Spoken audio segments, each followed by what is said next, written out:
धर्म की जय हो। अधर्म का नाश हो। प्राणियों में विश्व का कल्याण हो। गौ माता की बंद हो। जय हो। कथन है, ये किसका कथन है? रामचरितमानस जब आप पढ़ेंगे, ये तुलसीदास जी ने नहीं कहा है, ये समुद्र कह रहा है। जब 3 दिन तक समुद्र के किनारे बैठे रहे राम और समुद्र नहीं आया, वो कह रहे थे कि रास्ता दे दो हमको, तो फिर उन्होंने कहा कि लाओ धनुष बाण लाओ, तो तब समुद्र प्रकट हो गया। समुद्र ने ये कहा कि महाराज हम लोग तो गंवार हैं, हमको तो इसी से भय से ही प्रीति होती है। ये समुद्र का कहना है, तुलसीदास का कहना नहीं है, पहले ये बात समझो। तो जब कोई ग्रंथ कोई लेखक लिखता है तो उसमें पात्र होते हैं, अलग अलग पात्रों के मुंह से उनकी भावना को कहा जाता है। ये समुद्र ने कहा है, समुद्र की उक्ति है, ये तुलसीदास नहीं कह रहे हैं। तुलसीदास का ऐसा विचार नहीं है। तो किसी को सर चूंकि रामचरितमानस को लेकर भी बड़ा विवाद चल रहा है, प्रतियां जलाई जा रही है, फिर मोहन भागवत जी का ये बयान देना। देखिए, ये इस देश में राजनीति जो है वो ध्रुवीकरण के प्रयास करती रहे।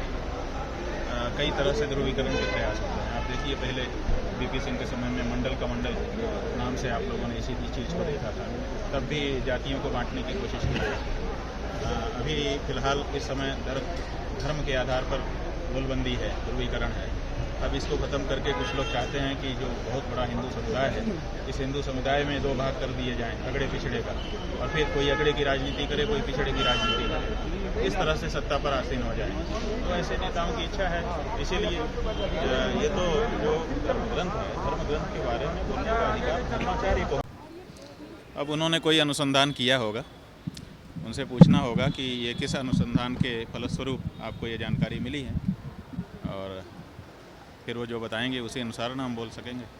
अभी तो उन्होंने अपनी बात कही है, कोई अनुसंधान उन्होंने किया होगा, अध्ययन किया होगा इस बारे में, क्योंकि हम लोग तो ये जानते हैं कि चातुर्वर्ण्यम मया सृष्टम, गीता में भगवान ने कहा है चातुर्वर्ण्यम मया, मया माने मेरे द्वारा सृजित किए गए हैं।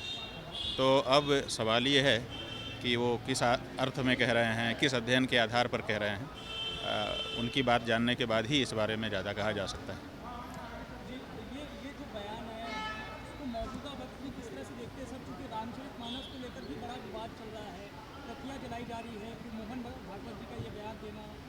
देखिए, ये इस देश में राजनीति जो है वो ध्रुवीकरण के प्रयास करती रहती है। कई तरह से ध्रुवीकरण के प्रयास होते हैं। आप देखिए, पहले बीपी सिंह के समय में मंडल का मंडल नाम से आप लोगों ने इसी चीज़ को देखा था, तब भी जातियों को बांटने की कोशिश की गई थी। अभी फ़िलहाल इस समय धर्म के आधार पर गोलबंदी है, ध्रुवीकरण है। अब इसको ख़त्म करके कुछ लोग चाहते हैं कि जो बहुत बड़ा हिंदू समुदाय है, इस हिंदू समुदाय में 2 भाग कर दिए जाएं, अगड़े पिछड़े का, और फिर कोई अगड़े की राजनीति करे, कोई पिछड़े की राजनीति करे, इस तरह से सत्ता पर आसीन हो जाएं।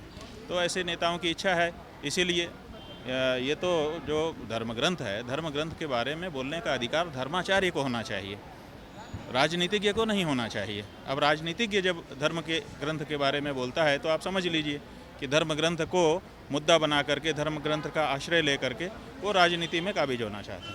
विवाद ये भी खड़ा हुआ है कि आदिवासी हिंदू नहीं है, इस तरह के बयान आ रहे हैं, छत्तीसगढ़ के मंत्री ने बयान दिया। अब भाई सवाल वही हमने बता दिया ना आपको कि ये राजनीतिक कारणों से सब बातें कही जा रही हैं, सुनी जा रही हैं।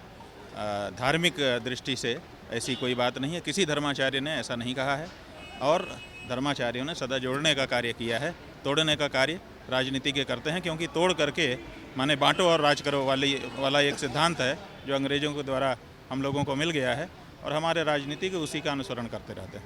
सर, शंकराचार्य से मैं ये जानना चाहती हूँ व्यक्तिगत तौर पे, सवाल नहीं है, ये किसी का कथन है। ये किसका कथन है? रामचरितमानस जब आप पढ़ेंगी, ये तुलसीदास जी ने नहीं कहा है, ये समुद्र कह रहा है।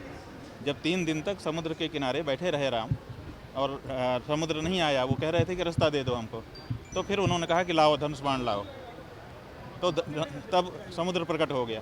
समुद्र ने ये कहा कि महाराज हम लोग तो गंवार हैं, हमको तो इसी से भय से ही प्रीति होती है।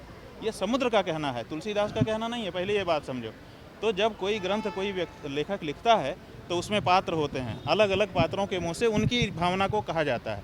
ये समुद्र ने कहा है, समुद्र की उक्ति है, ये तुलसीदास नहीं कह रहे हैं, तुलसीदास का ऐसा विचार नहीं। तो किसी को संशोधन का अधिकार है क्या? किसी देखिए किसी भी ग्रंथ में संशोधन का अधिकार केवल लेखक को होता है, बाकी को व्याख्या का अधिकार है। संशोधन का अधिकार केवल लेखक को होता है। बोलिए जगत गुरु शंकराचार्य भगवान की।